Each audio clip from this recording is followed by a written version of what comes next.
Alright guys, YouTube world, people, whoever. Anyways, sorry I haven't uploaded any videos recently. I've been working on the railroad all my live long day. Anyways, messing with my 04 TL, trying to get it to pass smog or emissions or whatever you guys want to call it, wherever you live. Ended up replacing the bank 1 sensor 2, which is the rear sensor downstream, so after the cat. Got that all replaced, and so far so good. Check engine light hasn't come back on. I have no codes. I took it to get emissions, it passed, so I'm good for 2 more years. Anyways, and yeah, you know, I don't know, just been kind of beat, getting called in to work.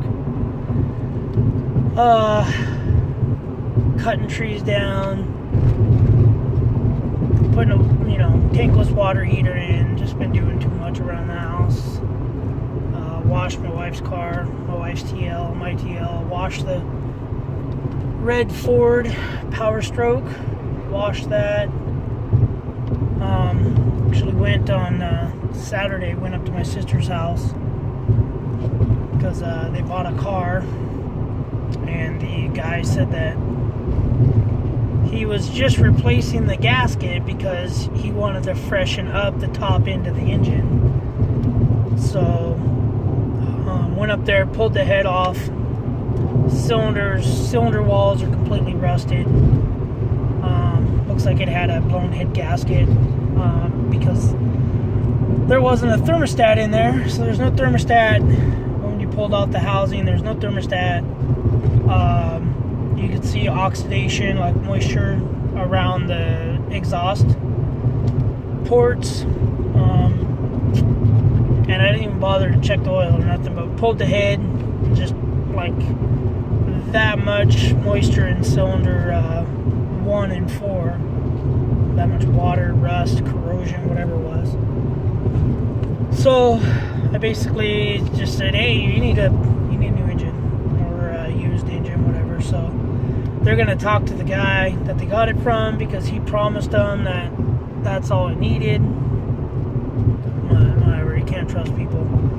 And then I finally checked the oil, and the dipstick was only supposed to be, here till full. The dipstick had that much oil and water, and it was just so milky. My brother-in-law, he doesn't really know what he's doing, but he said, when I got there, he's like, yeah, I checked the oil, there was no water in the oil or nothing. I was like, okay, and then that's when I checked it after we pulled the head, and I was like, dude, this head gasket's been bad for a while. So that's what I did basically all day Saturday. Saturday morning, sold my fridge and washed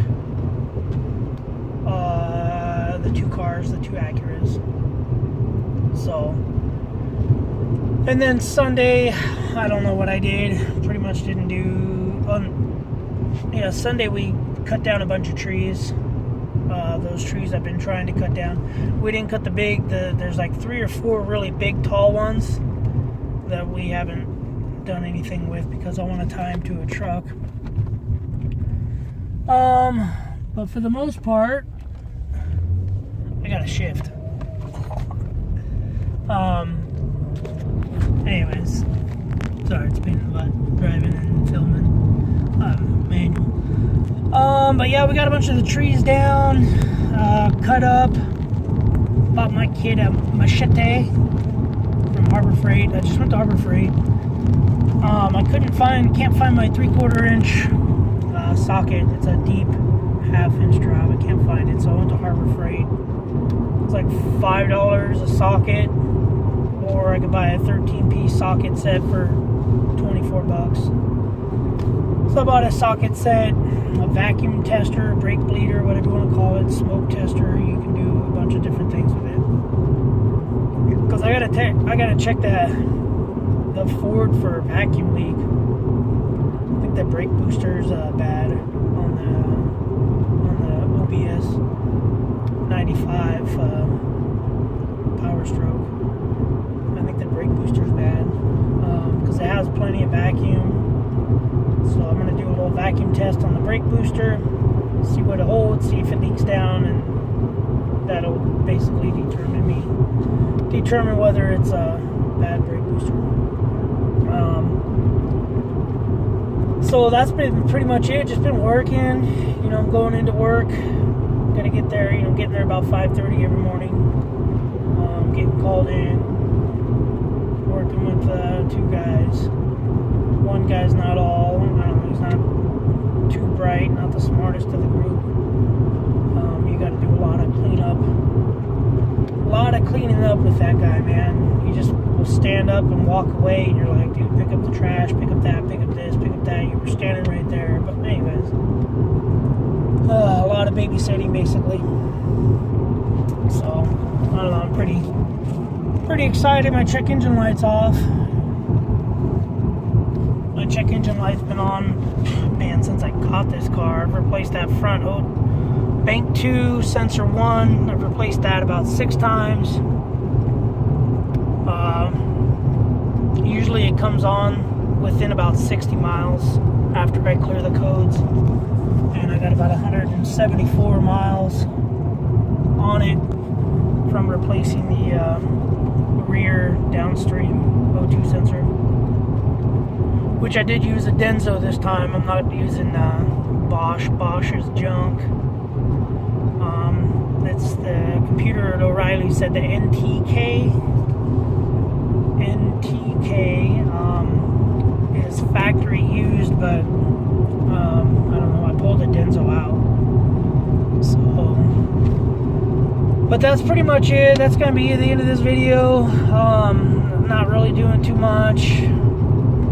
I really need to go shoot some guns and do some other stuff. I got to do some stuff with the family, I guess. I don't know. It just seems like I'm bored at home.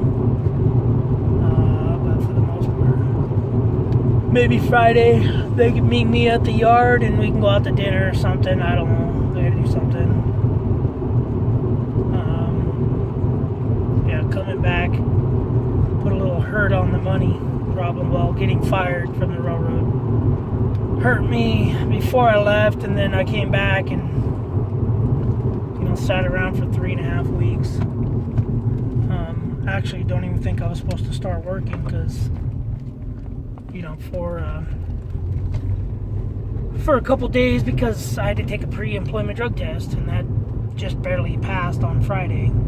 So, or they finally went through. It was finally official that I was able to bump or do my job placement and all that stuff. So, but anyways, guys, bear with me.